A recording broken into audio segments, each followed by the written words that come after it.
السلام عليكم ورحمة الله وبركاته. أهلا بيكم في أولى حلقات دروس أولى ثانوي. طبعا دفعة البكالوريا، ونقدر نقول اللي هي الثانوية القديمة أو العادية زي ما تقول. واضح كده؟ طبعا عندنا إن شاء الله إحنا عندنا منهج أولى ثانوي، منهج كويس حلو، ابن حلال يعني. مش ابن لذينه، ابن حلال. عندنا إن شاء الله في طبعا جبر وفي هندسة وفي مثلثات. هنبدأ النهارده إن شاء الله الجبر، أول درس عندنا اللي هو مقدمة عن الأعداد المركبة. طيب لو احنا شفنا كده اهوت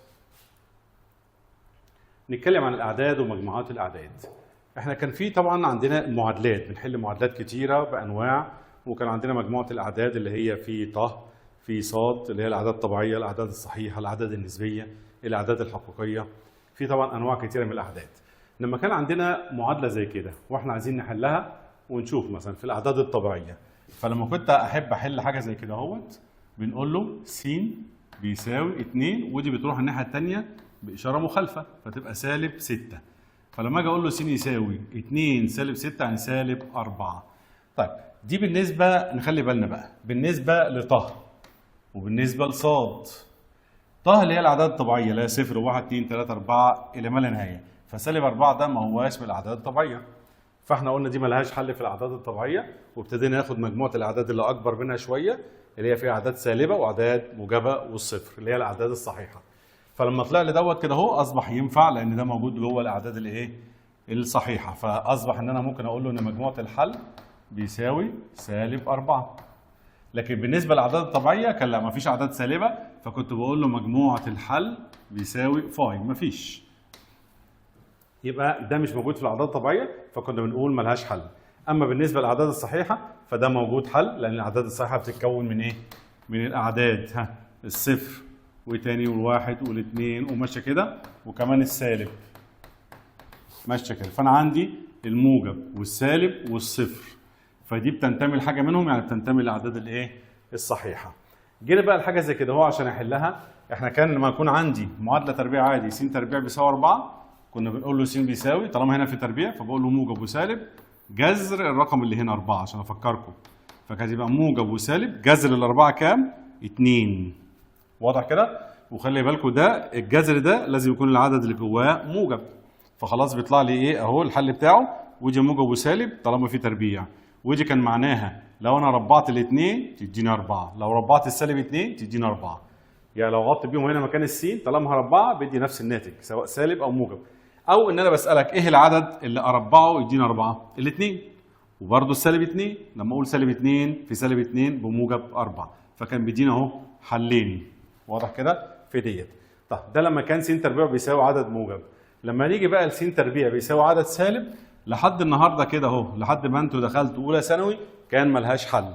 ليه؟ لان الجذر لما اجي اقول له كده ان س هيساوي مثلا موجب او سالب جذر سالب 1، اصبحت دي ملهاش حل في الاعداد الحقيقيه اللي هي اخر حاجه احنا خدناها، الاعداد الحقيقيه. خلي بالكم ان احنا خدنا ايه؟ خدنا الاعداد الطبيعيه، وخدنا الاعداد الصحيحه، وخدنا الاعداد النسبيه، وخدنا الغير نسبيه اللي كنا بنقول كده اهو، والاثنين مع بعضهم بقى اسمهم الاعداد الحقيقيه. كل دي اعداد خدناها، لكن كل دول ما كانش ينفع اجيب جذر لعدد سالب. خلاص كده؟ طب الجذر لعدد سالب ده احنا مش عارفين نجيبه، ملوش حل لحد كده. فابتدينا ندور بقى على مجموعه اعداد جديده اللي هي بعد دول اللي ما خدناش قبل كده، علشان نبتدي نطلع الحل بتاع دي. الاعداد الجديده دي خدنا الحل بتاع ده، او عشان اطلع الحل اسمها اعداد تخيليه. ليه؟ احنا هنا عارفين ان ملهاش حل في ح، فطول عمرنا عارفين ان ملهاش حل. فقال لك لا، هنتخيل بقى ان ليها حل، وطالما ليها حل هنحطها في مجموعه اعداد جديده اسمها الاعداد التخيليه.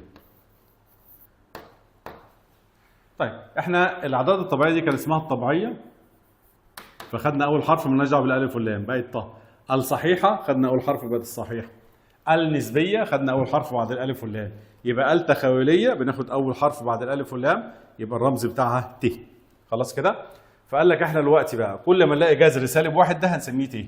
يبقى الت دي بتساوي جذر سالب 1. اي جذر سالب 1 الاقيه ممكن اشيله واحط مكانه ت، او ت بتساوي جذر سالب 1. ده الرمز بتاع جذر سالب 1 ت، اللي هو يعتبر العدد التخيلي. يبقى من اول دلوقتي كل ما الاقي جذر يا جماعه بتاع سالب واحد هيساوي ت. طب واحد كده ناصح هيقول لي طب انا ممكن الاقي جذر مش شرط سالب واحد، ما انا ممكن الاقي جذر كده مثلا سالب 4. طب احنا هنا ما كانش يبقى ليها حل. اقول له دي معناها ايه؟ معناها سالب واحد مضروب في 4. طيب جذر سالب واحد لوحدها اهي، ودي تعتبر جذر دي برضو اللي هي ب2. الاثنين طبعا مش هكتبها هنا، بكتبها 2، بقت 2 جذر واحد. يبقى اي سالب لوحده كده وتحت الجذر معناه ت، فدي كده هشيلها اهو، اتفقنا ان هي اسمها ايه؟ ت. يبقى دي بتساوي 2 ت. يبقى انا كل ما الاقي جذر سالب واحد اشيله واحط مكانه ت. يبقى الحل بتاع دي طلع 2 ت، اللي هي 2 جذر سالب واحد يعني 2 ت. يبقى خلي بالكم يا جماعه تاني، الت دي بيساوي جذر سالب واحد. اي حاجه مضروبه في سالب هخليها لوحدها واخلي السالب واحد لوحده، اقسمها. يعني لو لقيت جذر سالب 3 تعتبر جذر واحد مضروبه في جذر 3، اخلي السالب واحد لوحده كده، فده معناه ت. ت مضروبه في جذر 3 يعني بيساوي جذر 3 مضروبه في ت. واضحه يا جماعه؟ طيب يبقى احنا دلوقتي بقى هنبتدي نقول يا جماعه العدد التخيلي هو ايه؟ العدد التخيلي اللي هو ت ده بنعرفه بانه العدد اللي مربعه بيساوي سالب واحد. انا عندي الت بيساوي ايه؟ جذر سالب واحد. فبيقول لك الت دي بيساوي العدد اللي هو مين؟ اللي لو ربعته يديني سالب واحد. ايه العدد اللي لو ربعته يديني سالب واحد؟ اللي هو ده. لو ربعته يديني سالب واحد. لما نربع كنا بنربع يديني اللي تحتيه ده، يبقى تجاوزا يعني يبقى المربع ده مربعه بيساوي سالب واحد. ده التعريف بتاعه اللي هو فيما معناه الت بيساوي جذر سالب واحد اهي. يبقى احنا عايزين نعرف دي الت يا جماعه بيساوي جذر سالب واحد. طب لو ربعت الت هيديني سالب واحد.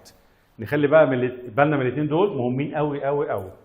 الت على طول بيساوي كام؟ جذر سالب واحد. كل ما الاقي جذر سالب واحد اشيله واكتب ت. طب انا لو ربعت يبقى الت تربيع هيساوي، لو انا مش عايز جذر موجود يبقى الت تربيع بيساوي سالب واحد. يهمني الاثنين دول قوي قوي قوي. طيب معنى كده احنا اتفقنا دي خلاص بجذر ايه؟ سالب واحد. طب 2 ت يعني 2 في جذر سالب واحد، يبقى اي حاجه فيها ت دلوقتي اهي سواء موجب سواء سالب اهو، جذر 5 ت سالب جذر اي رقم بقى من اللي احنا خدناه زمان مضروب في ت. كل دي بنسميها اعداد ايه يا جماعه؟ تخيليه. يبقى اي ت مضروبه في رقم اسمها اعداد تخيليه. اي ت اهي مضروبه في اي عدد خلاص في اي حاجه اسمه عدد تخيلي. يبقى العدد التخيلي ده اللي بيحتوي على ت اللي هي اصلها جذر سالب واحد اسمه عدد تخيلي. واضح يا جماعه؟ طيب لحد كده كلام جميل. نشوف بقى شويه ملاحظات كده يبقى عارفينها. بيقول لك العدد ت لا ينتمي لمجموعه الاعداد الحقيقيه. متفقين؟ احنا عدينا خلاص مرحله الاعداد الحقيقيه ودخلنا في حاجه جديده اللي هي الاعداد التخيليه. طيب بيقول لك ممكن نكتب الجذور التربيعيه للاعداد السالبه، يعني جذر سالب 2 هي انا لو ربعت، احنا قلنا الطريقه دي ان انا ممكن اربع ده من غير الكلام ده خالص. انا ممكن اقول له السالب على طول بت خلاص كده تحت الجذر ويتبقى لي جوه 2 خلاص كده اللي هي دي. جذر سالب 9 السالب تحت الجذر على طول بت، وجذر 9 بكام؟ ب3 يبقى 3 ت. واضح كده يا جماعه؟ طيب ده كده اللي هو الملاحظه الثانيه. بيقول لك العمليات على الجذور التربيعيه لا يمكن تعميمها على الاعداد التخيليه. يعني ايه؟ فاكرين احنا كنا بناخد شويه كده عمليات على الاعداد الحقيقيه اللي هو لما اضرب جذر في جذر، لما اجمع جذر زائد جذر، دي مش بتنطبق هنا ملهاش دعوه. ليه بقى؟ لو انا قلت جذر سالب واحد في جذر سالب واحد اللي هي جذر سالب واحد في سالب واحد، لما اضربهم يديني سالب واحد تربيع اللي هو واحد يعني، فجذر واحد بواحد. ده لو انا مشيت بايه؟ بالطريقه العاديه، طبعا ده ما ينطبقش هنا. خلاص كده؟ ديت كانت تنفع في الاعداد الحقيقيه، ما اضرب اي جذر في نفسه هيديني ما اعرفش اللي تحت الجذر وقصص كده، هنا ما ينفعش. خلاص كده؟ دي ليها طريقه لوحدها. بصوا يا جماعه الجذر واحد انا عارف ان هو ت، وجذر واحد اللي هو ت برضه ت في ت قلنا بكام؟ بت تربيع، والت تربيع حفظناها من فاتت اللي هي سالب واحد. احنا قلنا عندنا ت وعندنا ت تربيع. الت اللي هي جذر سالب واحد، الت تربيع اللي هي سالب واحد، دول نحفظهم زي اسمنا كده. ماشي يا جماعه؟ طيب نيجي نشوف بقى الكلام الجميل ده، نشوف دولت الاول. بيقول لك العدد ت بيحقق قوانين الاسس اللي احنا عارفينها دي بتحققها. فاحنا نشوف احنا عندنا ت اس واحد اللي هي ت صح كده؟ اللي احنا حافظينها ت معروفه اللي هي جذر سالب واحد، فاحنا بنقول الت اس واحد هي معناها ت، اي حاجه اس واحد الواحد ده ملوش اي فايده. طب ت تربيع اتفقنا من شويه ان هي سالب واحد، احنا قلنا هنحفظ ت وت تربيع بسالب واحد. طب ت اس 3 بكام؟ ت اس 3 دي بت تربيع مضروبه في ت، صح كده؟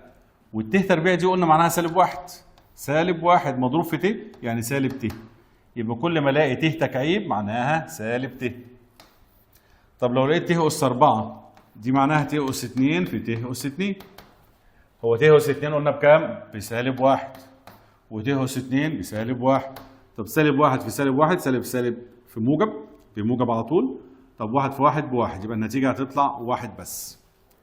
طيب لو أنا قلت ت أس 5، ت أس 5 يعني كام؟ يعني ت أس 2 في ت أس 2 في ت. دي كده بسالب واحد في سالب واحد، أو اللي هي ت أس 4 بواحد على طول مضروبة في ت، يبقى بيساوي ت. طب ت أس 6 ما بيساوي ت أس 4 في ت أس 2، واحنا ت أس 4 بواحد، يبقى واحد فيه وت أس 2 بسالب واحد، يبقى تطلع سالب واحد. خلي بالكم من حاجة بقى، إن ت أس 5 طلعت نفس الت أس واحد. خلاص كده؟ الت تربيع طلعت ت أس 6 هي نفس الكلام بسالب واحد. معنى كده كل ما نزود 4 يطلعوا هم. يعني مثلا ت أس 5 خلاص احنا عدينا الأربعة، نرجع أكننا بديل من واحد تاني. خلاص كده؟ ت أس 6 وصلنا للأربعة وزودنا 2، يبقى بنرجع تاني لت تربيع وهكذا. يبقى احنا كل أربعة بنرجع من الأول. يعني عندي ت أس 1 أس 2 أس 3 أس 4، ت أس 5 كأنها أس 1 بشيل منها 4 تبقى ت أس 1، ت أس 6 أشيل منها 4 تبقى ت أس 2. طب لو ت أس 7 أشيل منها 4 فتبقى ت أس 3. طب لو ت أس 8 أنا دايما كل 4 أشيلهم لأن كل 4 بيساوي 1.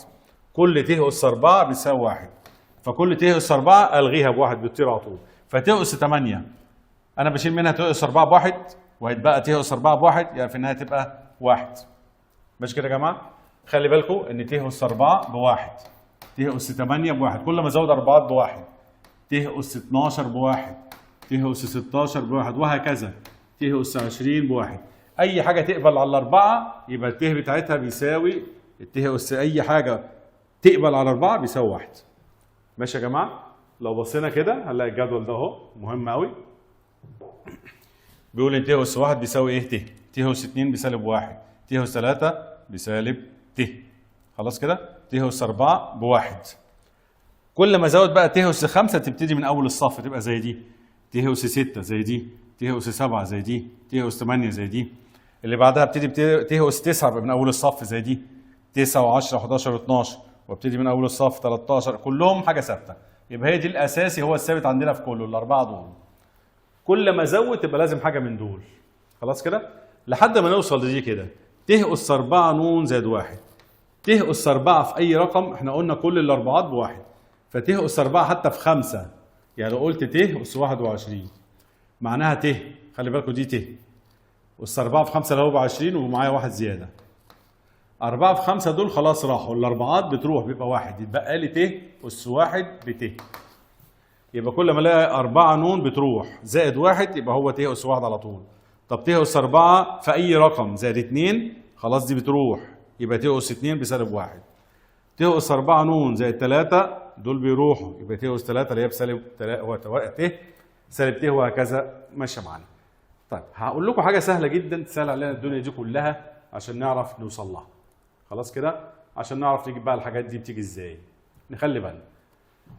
بقول لك عشان تجيب ت أس أي حاجة، ت أس أي حاجة، ت أس 40 أس 50 أس 60 أس 122 أس 700، ت أس أي حاجة في الدنيا بعمل إيه؟ بقسم على الأربعة، آخد الرقم اللي فوق ده أهو مثلا 40، آخد الرقم اللي فوق ده وأقسمه على الأربعة، شايفين ده يا جماعة؟ يتقسم على أربعة. أهو بنقسم على الأربعة. الناتج بتاعي لازم يطلع يا جماعه، خلي بالكم حاجه واحده صغيره. ماشي؟ لا اما يطلع ربع فيها ربع، يعني لو انا قسمت كده 5 على 4 تطلع 1 وربع. طب 6 على 4 تطلع 1 ونص. طب 7 على 4 تطلع 1 و75 من 100.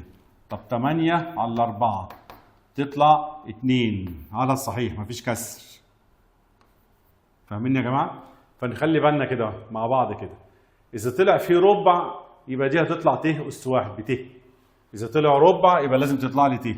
اذا طلع نص يبقى بسالب 1. اذا طلع 75% اي رقم وكسر. اي رقم هنا وكسر. اي رقم وجنبه ربع بالاله، انا هقسم بالاله. يعني جت ل 40 هقسم بالاله. فشوف 40 على 4 تطلع كام؟ 5 على 4 تطلع كام؟ طالما في اي رقم هنا اي رقم، بس المهم الكسر كام؟ لو ربع، لو في ربع يبقى لازم تطلع لي ت في النهايه، تساوي ت على طول. ما اقعدش اتعب نفسي، تطلع بيساوي ت. لو فيها نص تطلع سالب 1. لو فيها 75% تطلع سالب ت. لو ما طلعش كسر خالص تبقى بواحد. الاربعه دول لازم نكون عارفينهم وحافظينهم.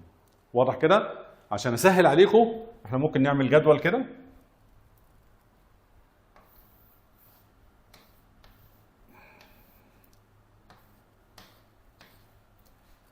انا عندي الارقام يا تطلع ت يا سالب ت يا واحد يا سالب واحد. فانا بكتبها كده عشان نفتكرها تاتا. هو ده واحد بس هنقراها تاتا. خلاص كده؟ ماشي يا جماعه؟ ده واحد وهنقراه ايه؟ تاتا. اوكي؟ احنا لما يكون بقى العدد ده موجب، العدد اللي فوق يا اما موجب يا اما سالب. خلاص يا جماعه؟ العدد ده يا اما موجب يا اما سالب. طيب انا ده لو موجب اهو، ده في حاله الموجب. طيب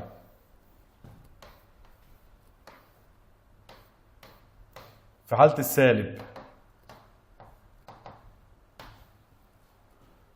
ماشي يا جماعة؟ لحد كده اوكي؟ احنا عندنا حاجتين، في حالة الموجب بحط السالب في النص. في حالة السالب لما يطلع لي عدد سالب هنا فوق، سالب 16 سالب 20 سالب اي حاجة، بحط السالب في الاول. خلاص كده؟ يبقى تاني لو انا عندي كده في حالة الموجب، خلاص كده كده انا بكتب تاتا. لو عندي موجب بحط الاشارات في النص، دي كده سالب ت. ها؟ لو عندي سالب بحط الاشارات هنا، دي 25 من 100، دي نص، دي 75 من 100، دي اللي هو ما فيش حاجه خالص. نفس الكلام 25 من 100 نص 75 من 100 ما فيش حاجه هنا. يعني ايه يا جماعه الكلام ده؟ يعني انا لو طلع لي كلمه اي رقم و25 من 100 وموجب، خلاص كده يبقى ت. لو طلع لي فيها نص يبقى سالب 1. لو طلع لي فيها 75 من 100 يبقى سالب ت. لو ما طلعش اي كسر يبقى 1. ده لو الايه؟ الاسس موجبه. الاس عندي موجب. طيب لو الاس عندي سالب، خلاص كده؟ لو طلع لي 25% من 100 يبقى سالب ت. لو طلع نص يبقى سالب 1. السالب 1 والواحد ما بيتغيروش، احنا عندنا الت بس. دولت هنا مقلوبين. دولت هم. لو طلع نص على طول الناتج سالب 1. لو طلع سالب نص الناتج بسالب 1. هنا هتطلع لي دي بالسالب، خلي بالكم. لو طلع سالب كده، خلاص كده؟ يعني سالب 25% يبقى سالب ت. سالب نص يبقى سالب 1، والنص بسالب 1 برضه. خلاص كده؟ سواء اللي بيقبل على الأربعة، سواء الناتج طلع عدد صحيح، خلي بالكم ده بيطلع عدد صحيح. لو طلع عدد صحيح بالموجب أو السالب يبقى 1. يعني مثلا بقت ت أس سالب أي رقم هنا، وجيت قسمته طلع عدد صحيح، يبقى الناتج بيساوي 1 على طول. طب طلع سالب عدد صحيح برضه الناتج ب1. ماشي يا جماعة؟ خلي بالكم من دي عشان نكون عارفينها، عشان احنا هنحل على أساسها. دلوقتي تاني انا دايما احط الجدول ده قدامي عشان ارتاح. بعمل الجدول واكتب تاتا ت الف ت او ت واحد ت واحد. خلاص؟